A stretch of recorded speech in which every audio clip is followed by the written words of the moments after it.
Pancasila. Satu. Ketuhanan yang Maha Esa. Dua. Kemanusiaan yang adil dan beradab. Tiga.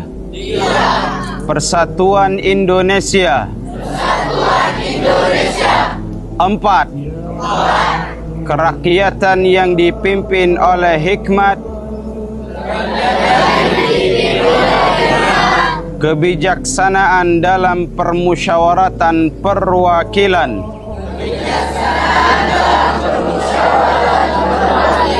lima.